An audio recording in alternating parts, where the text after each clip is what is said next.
it is like according to Dzogchen or the international level, developing bodhichattas. How is it here? I mean that you have this sadhana and translated, samsara nirvana are primordial pure as a pure Buddha felt. In order to realize this, I developed bodhichattas. So that is one. So this is the bodhicitta, 2 lines of bodhicitta. Now I talk really again, of course we all know the bodhicitta. I mean it's not something new things I'm going to talk that, but in a way it's a reminder to each other, and that is like our practices. Bodhicitta needs to be reminded to all the time to us. Even if somebody is not reminding to you, we should remind it ourselves. Bodhicitta. If we do that, what is known as mindfulness. Really we are improving, we are re-strengthening, we are glorifying, we are re-polishing to ourselves. That is mindfulness. Then benefit of the mindfulness is now scientists in this country or the world, I mean everyone is talking now quite good amount of the mindfulness, even in the business levels, how much they talk.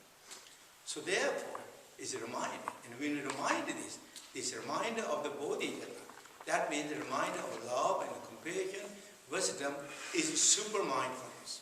Really, thinking of love, compassion, relaxing on that state, nature, that state for a few moments is big, powerful, big benefit. So therefore, it's reminding is very important.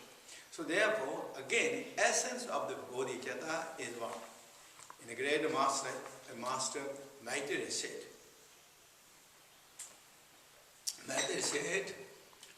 has two.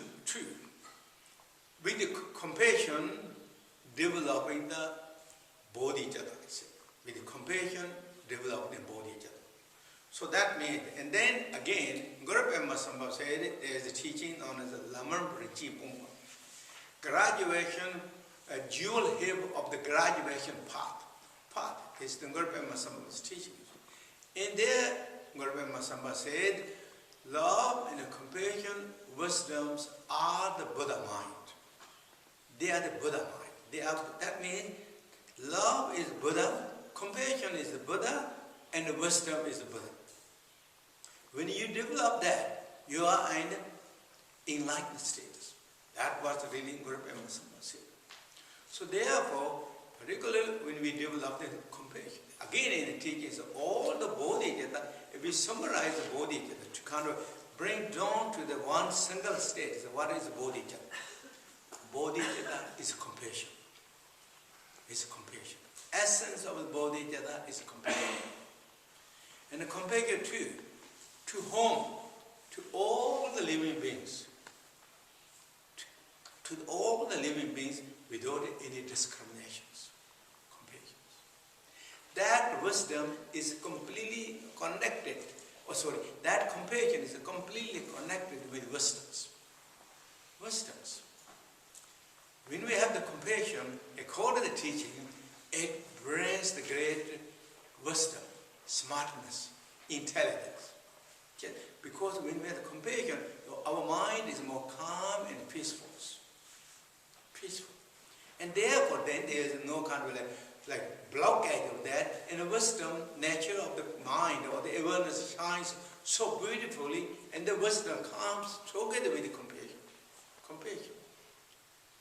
So for that reason, Great Master Maitreya said, and bodhicitta is to benefit for all living beings, and with wisdom then develop the bodhicitta. That means you like to benefit and help to all the living beings, but in order to full bloom to help in the living beings, you have to get more strength. Presently, even we want to give the help to all the beings, we don't have the really capability to help to everyone's. It's just a good heart. So not just a good heart, if we like to more actively help to the beings, then you should become the Buddha.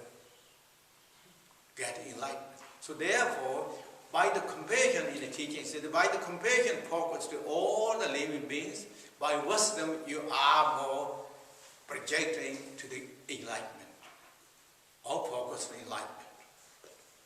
Enlightenment. Why? Because they like to benefit, help to the beings. So therefore, developing bodhicitta. Bodhicitta is then benefit for all living beings. And when develop the bodhicitta, as you all know, two bodhicittas. At the beginning term and the relative two. Wishing bodhicitta, actualizing bodhicitta. And then first is sincerely concerning thought, comparing thought for all living beings. Then we kind of a way that is a little bit more kind of like highlighter of the qualities. Those are known as the four boundless. You all know. Boundless love, boundless compassion, boundless rejoice, and boundless equanimities. Those are the four boundless. Why is it called boundless? Because many reasons is known as is boundless. Because generally, when you think of the loving kindness, there is no boundaries. Our love has no boundaries. True love. Only ego made the boundless. Grasping made the boundaries. Similarly, compassion has no boundaries. Rejoice or joy has no boundaries. And equanimity has no boundaries. For that reason, it's called boundless. Then another reason of the why they call boundless, because the power of is boundless. Benefit is boundless. Powerful love's benefit or powerful love is boundless or benefit. The result is boundless. And similarly, compassion, joy, equanimity. The benefit is so powerful, it's boundless, it can't measure. Even the great teacher, Buddha Shakyamuni, said he can count every drops of the oceans. Oceans, but cannot count pure power, pure compassion thought. The power of that he cannot count. Even Buddha said that. Has no the limitless powers or boundless powers. They, in where that power is going, is also boundless. All the beings of 6 realms, is going to those all beings. And that beings have a limitation, boundaries. According to Buddha's teaching, there is no boundaries, no numbers. Boundless beings. So boundless compassion or boundless bodhicitta and boundless power and outreach into the boundless beings. That is what called is boundless. In other words, subject is boundless, object is boundless or limitless. That's really how it is. So when we think of this bodhicitta or love and compassion, then you know how powerful it is. There's so many beautiful stories that you know. The power of love and compassion purify their obscuration, disease, sickness, heal, and achieve the highest realizations one after another. Really, there's so many beautiful. Even in the teachings, the life story of Buddha Shakyamuni, when he's traveling to the like jungles, there's so many poison snakes and all that. But when you meditate or be in loving kindness, all those poison snakes become like not agitated, become calm, and Buddha walked beautifully. I mean that is how powerful it is. Then in the story of that you all know, the mightiness. Asengas trying to meet or see the Buddha Maitreya. So many years, one after another, he couldn't read. Every practice of meditation he did, he couldn't read. And I think according to the teaching, for 12 years, he couldn't really see even good signs of the dreams. But even in practice, the great master Asanga, who was predicted by Buddha Shakyamuni, that master practicing Maitreya to be behold and receive more teachings. For 12 years, he didn't got even signs good science, big science.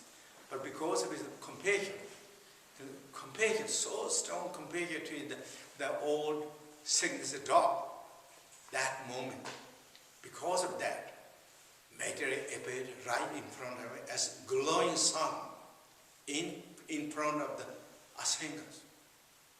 That tells power of the compassion.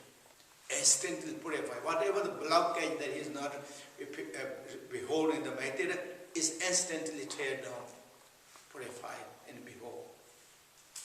That's how it is. Power. It is so many. And then, of course, the most powerful to purify the obscuration, accumulated merit is Bodhichitta. For that reason, Great Master Patrurumati said, if you have one thing, will get enlightenment without any doubt. If you don't have one thing, that you will not get enlightenment, no matter how much practice or skills and techniques you receive. That is, what is that technique? One thing is, if that is Bodhichitta. So therefore, I pay homage to the Bodhichattas. I pay respect or homage, prostrate to the Bodhichattas. And the great Master Chandrakirtis, his famous teachings, at the beginning of his famous teaching, what he said?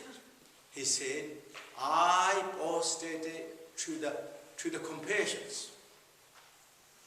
He said, why? He said, because where the Bodhisattva was coming from, because of compassion, where Buddha is coming from, Bodhisattvas. So dropping down to how the Buddha came become Buddha, because it's compassion. Therefore, I homage you, I prostrate to compassion. That is what it is, really. Therefore, this compassion is not something selected group has. We all have the tradition. That's why the great teacher Buddha Shakyamuni said, every living being has equally Buddha nature. Everyone has love, everyone has a compassion, everyone has the wisdoms. So if we highlight, to glorify, and move forward with that qualities, then enlightenment is right here. Right here. So that is the general kind of way. And then is the wishing Bodhichitta connected with this, with the actualizing Bodhichitta. And the actualizing Bodhichitta, then again there's many actualizing Bodhichitta way to record. They're not recorded, but there's so many ways. But summarized in the 6 paramatas by great teacher Buddha Shakyamuni, 6 paramatas. Those are the really actualizing Bodhichattas. So those are the generosities, 6 paramatas, generosities, morality, and then the patience, then the joyful effort, then the concentrations, and then the wisdoms. Those are the 6 paramatas. Each of those, whatever we do with the Bodhichitta, it becomes the actualizing Bodhichitta. And then, for example, our practice in meditation is also actualizing Bodhichitta because it is concentration, it's wisdom practices. If we kind of activate our Bodhichitta more in practice, it becomes one of the powerful actualizing Bodhichitta practices and concentration and meditation. Each concept, 6 paramata, is also not completely isolated from 6 individuals. That each has all 6 of those. 6 of those. It embodies. So all that really is wonderful, beautiful. That is, then through that we get enlightenment. And with those are the general understanding of the Bodhichitta. And now particularly understanding of particularly this Bodhichitta and according here. Then again, this is in a level or the Dzogchen level. In the Dzogchen level, everything is pure. Pure. In the Dzogchen or in another level, in the absolute level, everything is pure. Relative truth, everything is pure. Both relative and absolute pure. In the Mahayoga teaching, one said that on the absolute or relative level, everything is a 3 Vajra status. In the absolute level, that all is emptiness, or equanimity status. It's emptiness. Even in the 3 Vajra status, there's nothing substance, solid, existent. It's all great equanimity status. Absolute and relative truth are equally same status. There is no two individual absolute is here, relative is here. Both are in the both. So relative level is a three major status, and absolute state is totally equanimity status of the great infinite. That is how it says. And that is also our mind is totally in that status, and therefore all the poems and songs and space, everything is the purity status. So for that reason here say samsara nirvana primordially pure. And that is again more highlight if I say in Hayagriva what says. All forms are enlightened. 5 skandhas, 5 aggregates, the 5 Buddhas, 5 elements are 5 human Buddhas. What the Hayagriva said again, even a Buddha trying to look something that is not enlightened, not going to find. Buddha never found anything is not enlightened. Everything is enlightened. Then, but why we don't see? Because the cataracts of the dualities, grasping, block that vision, that will, due to our grasping, clinging. Then is fabricated more kind of grasp through ego clingings and emotions. And bouncing back and forth, just always kind of trembled with that emotions we are. Then we block the view. Ego is narrow mind. Grasping is narrow mind. And duality is narrow mind. Then it makes everything narrow, and we corner ourselves. By ourselves. We don't see the panoramic purity view as it is. A reality level, it is pure. Pure. Our mind is pure. Our forms are pure, everything. So therefore, and then of course you I think all know those in the read lot of books, so that the samsara and the nirvana is pure. And samsara, nirvana is just like when we are involved in the duality, that's called the samsara. When you are free from the duality, then samsara is nirvana. For that reason, Great Master, again K.G. Padeshara, many times told what the Master, Great Master Maharaj says. What is the distinction of the samsara and nirvana is dualities. When duality is, or grasping is dissolved, that moment, samsara, nirvana are merged. Merged, there is no difference. No difference. That is what really it is. So it's purity status, completely pure, perfect, that beautiful status. In order to bring that realization, that is what it is. But those people, and such as we all, the beings of 6 realms, they don't have that realization. They are struggling with their own creations, their own emotion, that which is created by themselves. They're bouncing, they're going to the nightmares of their own nightmares. And they all experience that. And therefore, I'm going to be strong courage and confidence and commitment. I'm going to get that realization to benefit for all the living beings. So that is really known as Bodhichitta in the Buddhism. That is the absolute talking Bodhichitta. Reality level is perfectly pure, but sentient beings not realizing that. In order to bring that realization, I'm going to develop the Bodhichitta. Love and compassion on Bodhichitta thought. So that, and how long we take that Bodhichitta? That is known as Bodhichitta until we become the Buddha. We take Bodhichitta. Then, not just only that, but according to the teaching, until sentient beings all are completely enlightened. Until that we keep this Bodhichitta. And those are known as shepherd-like Bodhichitta. Shepherd-like. According to the teaching, or not according to teaching, in the samsara, how they do? That system is. Shepherd, when they completely grazing all the animals or young birds, when they put the perfectly safe places of all the animals, then finally they rest, they relax.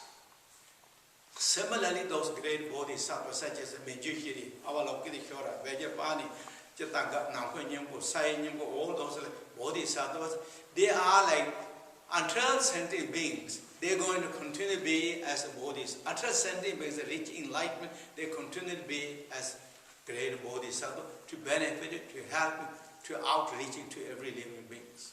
That is what the duration of the bodhicitta. So it's not just, sorry, I said that until enlightenment. Bodhicitta is until we keep that courage and commitment, until every living being is become the Buddhahood and discover their natures. So that is the briefly about the bodhicitta. Bodhicitta, and I'm going to stop here. And if you have some questions, please discuss. Thank you.